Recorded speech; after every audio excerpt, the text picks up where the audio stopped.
It is Tuesday. It is time for another edition of Let's Talk Tuesdays. I am BrendenPlayz. Now, first of all, I want to say thank you very much for sending in your questions.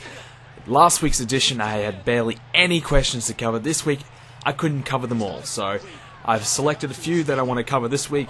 And if I didn't get into your question, I will certainly get into them in future episodes. So make sure you leave your questions in the comment section down below. I'll show it on the screen. And hey, you might get your name up there, you might get your question answered. So, first question comes from Zach Jones. He wants to know, where is CM Punk? Now, my first point I will probably make about this is he's probably sitting on his couch at home, maybe at a hockey game or baseball game, whatever he's been doing in the past few weeks. But in all seriousness, CM Punk is out, and when do I see him coming back? Now, I said that he would be back for WrestleMania. I was wrong.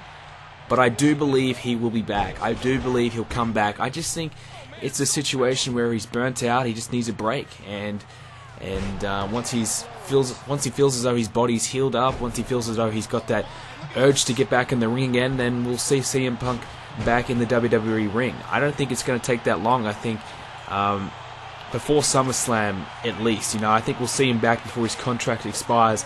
And I think we'll see him resign. I think he's going to stick around. I think if it is a situation where it is the ultimate work, then kudos to WWE and CM Punk. They created huge buzz. Nobody ever talked about it. It's such a big thing that can't really happen in this current day and age with dirt sheets and everything like that. But nobody's really got the inside information on what's going on.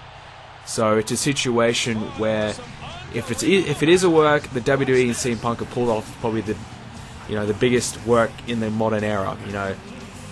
Nobody knows what's going on, but if it's a situation where CM Punk legitimately has walked out in the WWE, well, then that sucks, because I think, CM Punk owes the fans an explanation. He hasn't given anybody any explanation of where he's at or what he's doing, so that kind of sucks. So I hope CM Punk will be back soon.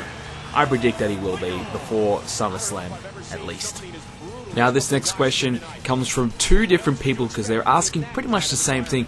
J. Rod Anderson and AJ89123. They pretty much ask, would you rather have one champion, or do you think they should split the champions back into two separate titles again? And they're talking about the World and WWE Championship belts. And also, AJ wants to know whether or not I like Cesaro going with Heyman and his new theme song and gimmick. Now, I'll get into that in a moment. First of all, the world title, should there be two belts or one belt? To be honest with you, one belt is the way to go. Unless they have two brands. Without a brand split, there is no need whatsoever to have two World Heavyweight Championship belts. Because SmackDown and Raw, they used to be two separate entities. Now, everybody's on the same show. There's no point in having two world champions. It's best to have one man, one face of the company, so they say, and one guy who, he's on top, who has the belt, and he is the man. If you have two belts, you saw what was happening. The second belt was a upper mid-card belt. We saw the likes of Dolph Ziggler, Alberto Del Rio, Big Show, Sheamus, guys who aren't at the top, people who don't think that they are the guy with the belt. You can't believe that championship is a World Heavyweight Championship belt, because nobody with top-of-the-line credibility was holding the championship, whereas the WWE Championship, CM Punk, John Cena, The Rock, now Daniel Bryan, we had Randy Orton before as well, so the top stars in the company were all holding the championship. So I think it's vital that we stick to one belt. Keep the one belt, whether or not they change the design and just have the one belt rather than carrying two championship belts around. I don't know. But I think it is best what they're doing right now, because you have the one focus on the one belt. Everyone who's on both, because everybody's on both shows now, so the whole focus is getting that championship belt. It does mean that there are some guys who are going to be left out of the fold, some guys that could be going for the World Heavyweight title won't be going for a championship belt, but that's when you bring in the Intercontinental Championship and your United States Championship. Your Intercontinental Championship should be that upper mid-card belt. What the Intercontinental Championship should be is what the World Heavyweight Championship was. Now you have the one belt. It's time to elevate the IC title, get the focus around the IC title, get credibility back into that championship belt, get storylines and focus around that championship belt, and then you will not need a world title because the Intercontinental Championship will mean something again. Look, go back to the 90s where the IC title, if you had that, that was huge. 80s and 90s, but now if you have it, well then you're pretty much destined to fail. That's a bad thing. You don't want it. And they kind of need to maybe give the belt to a Randy Orton or a John Cena, or even though they are above the belt, or Sheamus or somebody like that. Even though they may be above the belt at this stage, but they can bring credibility back to that championship belt, and it's vital. Without that credibility, nobody's going to care. And if people like Big E, who aren't really doing much, who aren't really setting the world alight, are holding the championship belt, nobody's going to care. So you need to give the championship belt to somebody who matters, and once that championship belt has been built up, then you can start going around. And especially with the United States Championship belt, it's never defended. It's useless. Get it off Ambrose and build up your lower to mid card. Get them all chasing that belt. Get the mid card belts prestigious again, and you won't need to worry about 2 world title belts, because there will be enough belts with prestige to go around, so you won't need to have 2 world titles. The 1 world title, the top guys, the legit main event guys, top of the company, will all be going for that, and then the upper mid card IC title, and then the mid card to lower card the US title. It would work just fine. I don't know why the WWE haven't built up the IC and United States Championship belts. That's beyond me. I don't book the shows, but it's ridiculous. So, moving on now, we'll go on to the Cesaro question. Do I like the pairing with Cesaro and Heyman? And do I like the fact that he has changed his theme song? First of all, no, I hate the theme song. It does not suit him at all. His new look doesn't suit him, I don't think. The towel around the neck, the jacket, I'm not really into that. I was loving Cesaro. I think he's my favorite wrestler right now.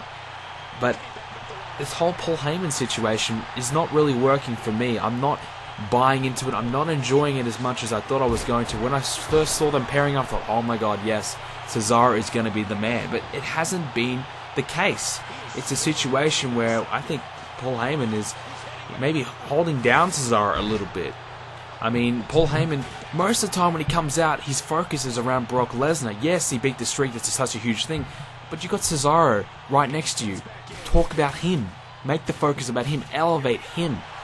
When Brock Lesnar's around, yes, talk about Brock Lesnar all the hell you want.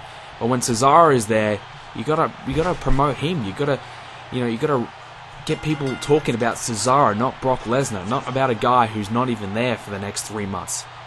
So Paul Heyman could be doing a lot more for Cesaro, but it is early days. I'm going to give it a chance. I mean, Paul Heyman couldn't help Curtis Axel. He couldn't help Ryback, even though I don't think they really gave Ryback an opportunity with Paul Heyman much. But I think he can help Cesaro. I think Cesaro will be a main event guy in the future, so I think Paul Heyman will certainly help him get there. Okay, so next question comes from Zach Whittle, or Whittle, I hope I got it right. He wants to know which wrestler has gotten stale or boring as of late. Now, this could lead into a question of which wrestler needs a face or a heel turn or a gimmick change.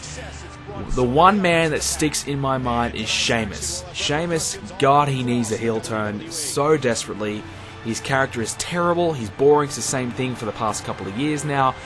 It's not doing him any favors, nobody cares. It is really sad to see, because I think Sheamus could be something, but him as a smiley, happy-go-lucky babyface who with an Irish accent is not working. It sucks. It's terrible. Whenever Sheamus is on my screen, it's horrible. But he's really probably the only guy that sticks out in my mind. There's a lot of boring guys. There's a lot of guys that I don't like. I mean, I think Santino Marella, he's terrible. I'm drawing a bit of a blank here, but Del Rio sucks. Rey Mysterio sucks.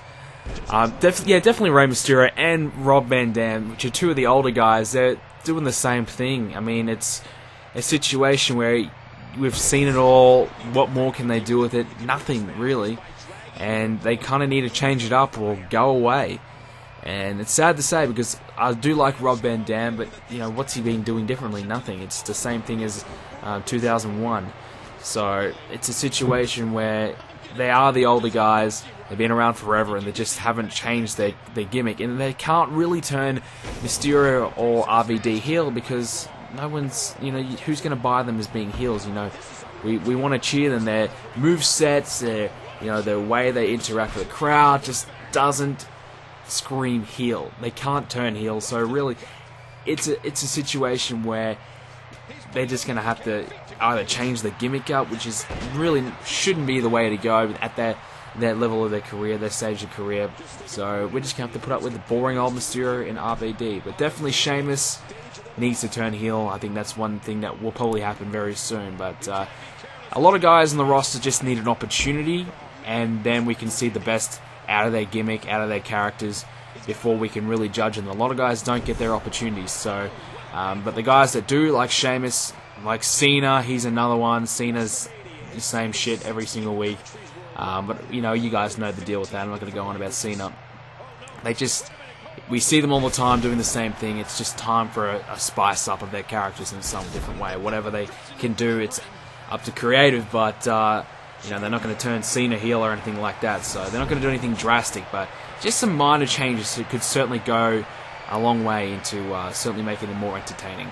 And the last question for this week's video comes from XAlexHDX1. He wants to know, what do you think was WWE's best match in 2013 and 2014? Straight up answer, Brock Lesnar versus CM Punk at SummerSlam. That match was awesome. I loved every moment of it. I thought that was incredible. It was probably the best match I've seen in years. I loved it, loved it, loved it. Other matches were pretty good, like John Cena, Daniel Bryan was good. I think CM Punk and Cena had a match that was really good as well. Cesaro, Cena's had one good match as well. Daniel Bryan, Triple H was good. But for me, definitely, it was the CM Punk versus Brock Lesnar match. It had everything. The story, the brutality, the physicality. It really just was an overall great match. It was a great spectacle. I haven't watched it since SummerSlam last year. I may have to go back and check it out because it really was a good match. If you haven't seen it, definitely thought that was the best match of last year. And to be honest, there hasn't really been a memorable match that sticks out in my mind that would say, yes, that's better this year. So, best match from 2014-2013 would be Brock Lesnar versus CM Punk at SummerSlam. So that'll do it for this week's edition of Let's Talk Tuesdays. I hope you guys enjoyed it. If you did, make sure you subscribe, leave a like on the video as well, and make sure you leave some comments, some questions down below. If you have any comments you want to say or you want to discuss anything that I said in this video, make sure you do so in the comments section down below. And if you want to get in touch with me, you got to do that by Twitter or Facebook. And you can do that by going to twitter.com/BrendenPlayz or facebook.com/BrendenPlayz. So I'll be back next Tuesday to answer your questions. Thanks very much for watching, and I will see you next Tuesday.